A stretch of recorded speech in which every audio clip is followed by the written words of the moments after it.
nuestro siguiente tema tiene que ver ahora con la superestructura del mexicano. Vamos a comprender cuáles son los cuentos, ¿no?, que se nos han contado durante este tiempo y que han hecho que hoy nos asumamos como mexicanos. ¿Dónde podemos encontrar al primer mexicano? ¿Dónde podemos identificar a ese primer hombre, a esa primera mujer que podemos decir, se puede poner la playera de la selección mexicana y decir ¡Viva México! A ver, vámonos nuevamente a un viaje a través de la historiografía de México y déjenme les pregunto si hace 17,000 años con el primer Homo sapiens, ese hombre, esa mujer se sentía mexicano aquí en suelo mexicano hace 17,000 años. ¿Creen que se consideraba mexicano? No, obviamente no, era el primer Homo sapiens, no sabía ni dónde estaba, era un territorio totalmente desconocido, ni siquiera existían, ¿no?, los estados-nación. Vamos a avanzar en el tiempo y vámonos a 1325, la Gran Tenochtitlan. Ahí en la Gran Tenochtitlan, ¿podíamos decir que ellos se sentían mexicanos? No, pues no, ellos no se sentían mexicanos, se sentirán otra cosa, pero no se sentían mexicanos. Vámonos a 1519, cuando llega Hernán Cortés al Valle de Anahuac. En el Valle de Anahuac, ¿qué encontraron? Bueno, encontraron el templo de Tonantzin, el templo, ¿no?, de la Coatlicue, pero no se sentían mexicanos, apenas acaban de llegar los españoles. En 1521, cuando cae Tenochtitlán, ¿ya se sentían mexicanos? ¿O qué se sentían? ¿Se podían poner esa playera de México y gritar ¡Viva México? No, todavía no se sentían mexicanos. Bueno, vamos a avanzar en el tiempo y vámonos a 1535, la Nueva España. ¿Se sentían mexicanos en ese entonces?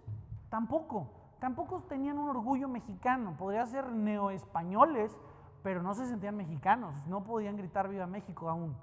Vamos a avanzar en el tiempo y llegamos a 1810, el inicio de la independencia.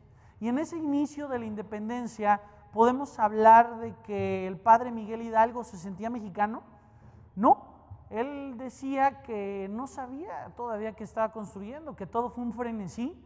De hecho, cuando él muere, grita 3 cosas: ¡Viva la Virgen de Guadalupe! ¡Viva Alfonso VII! Y muera el mal gobierno. Todavía no se sentía mexicano en el inicio de la independencia, en 1810.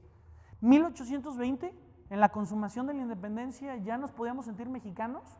Sí, ahí es el primer momento, ahí es la primera vez que nos podemos sentir mexicanos. El 28 de septiembre, a las 6 de la mañana, en 1821, se firmó el acta de independencia del Imperio Mexicano. Es la primera vez que nos podemos llamar México. Esa es la primera vez que podemos decir ¡Viva México! Y entonces vamos avanzando en 1821. ¿Y qué se sentía ser mexicano en 1821? Déjenme les hago 3 preguntas. ¿Nos sentíamos mal, de la fregada? Acabamos de salir de un conflicto armado. Nos sentíamos 50% más o menos, veníamos de un conflicto, pero teníamos una gran fe en el país que estábamos construyendo. O tercero, nos sentíamos 100%, los más fregones, nos sentíamos súper bien de que habíamos ganado. ¿Qué creen cómo se sentían los mexicanos en ese entonces? ¿0, 50 o 100? Levante la mano quien cree que es 0. Levante la mano quien cree que es 50. Levante la mano quien cree que es 100.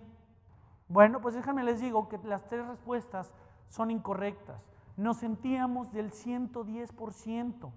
México era el país más fregón del mundo. Éramos el segundo país más grande del mundo después de la URSS.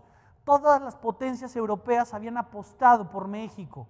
Le habíamos ganado a la gran potencia, a España, y habíamos tenido el privilegio, ¿no?, de llamarnos México. ¿Saben ustedes qué decían las actas de nacimiento de la época?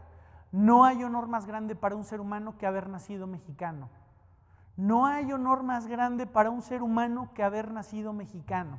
1821, México recién independiente, teníamos una superestructura y un orgullo del 110%. 1824, perdemos Centroamérica. 1835, perdemos Texas. En el 45, Texas se une a Estados Unidos y le decimos ni madres. Te ibas a independizar, pero dijimos que no te ibas a anexar a Estados Unidos. En el 46 vamos tras Estados Unidos y empieza la guerra. En el 47 Estados Unidos nos aplasta y ondea su bandera de Estados Unidos en el castillo de Chapultepec, y en el 48 tenemos que entregar más de la mitad de nuestro territorio. Damas y caballeros, en tan solo 27 años perdimos más de la mitad de nuestro territorio por estar mexicanos en contra de mexicanos, por estar mexicanos peleándonos por la riqueza. Los mexicanos no supimos administrar nuestra gran riqueza y nos dimos en la madre entre nosotros. ¿Esto termina ahí? No, por supuesto que no. Los 50 no pueden ser peor. 1857, tenemos guerra de reforma, la guerra de los 3 años, liberales contra conservadores. Y en el 62 vienen los franceses a cobrarnos.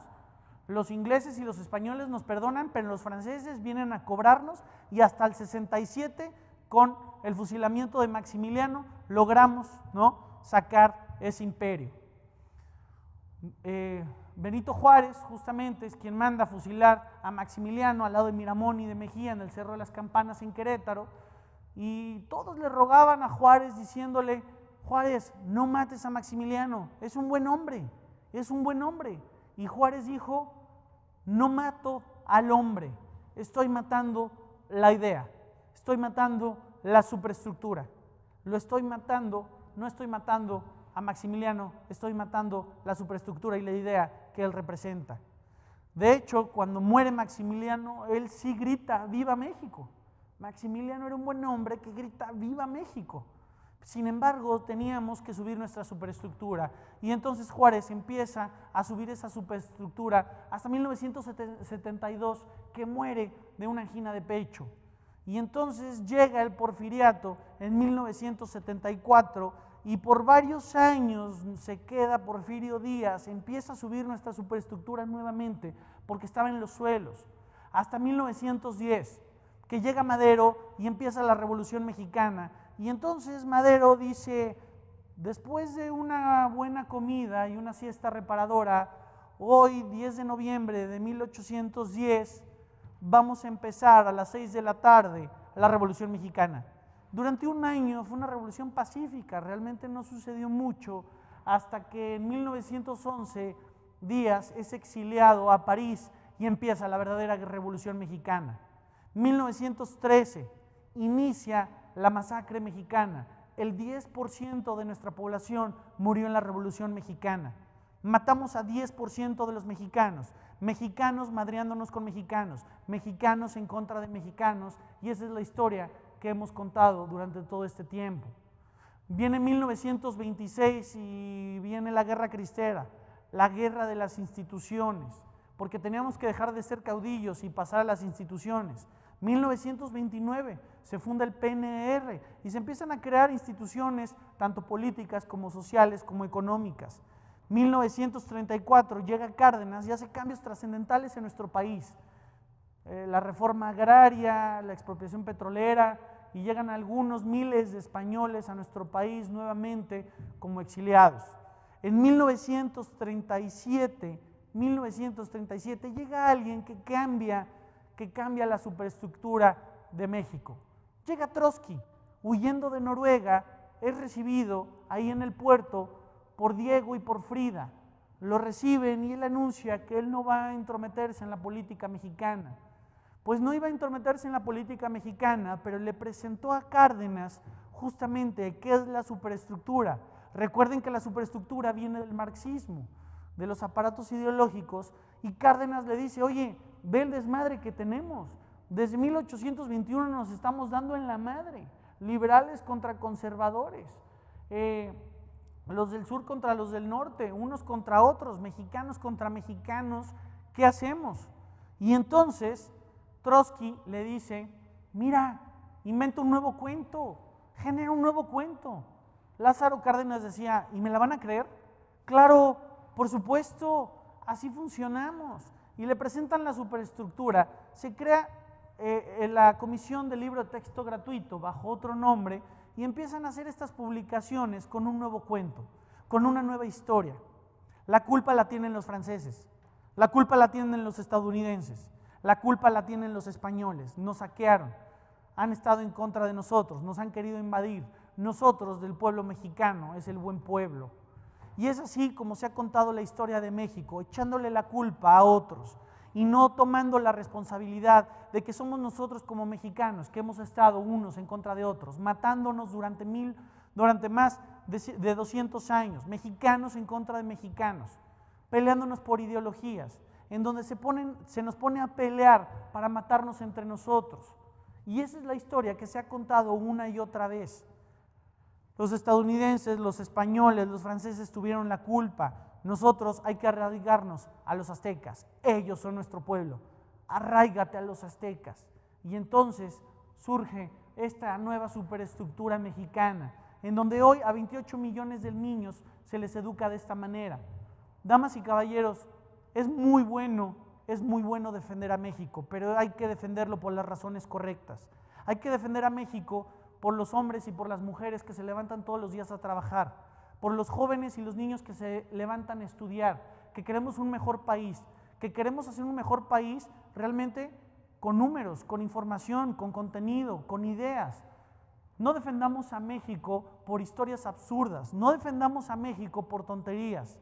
Es importante que desde cada trinchera de los que nos están escuchando, desde el gobierno, desde una empresa, desde una organización, desde un sindicato, desde una familia, desde un pequeño negocio emprendedor o posiblemente desde una comunidad, desde un partido político, sepas que lo que tú haces impacta a México y que tenemos que dejar de echarle la culpa a todo mundo y asumir la responsabilidad como mexicanos que hemos estado en contra de otros mexicanos y no hemos sabido administrar nuestra riqueza.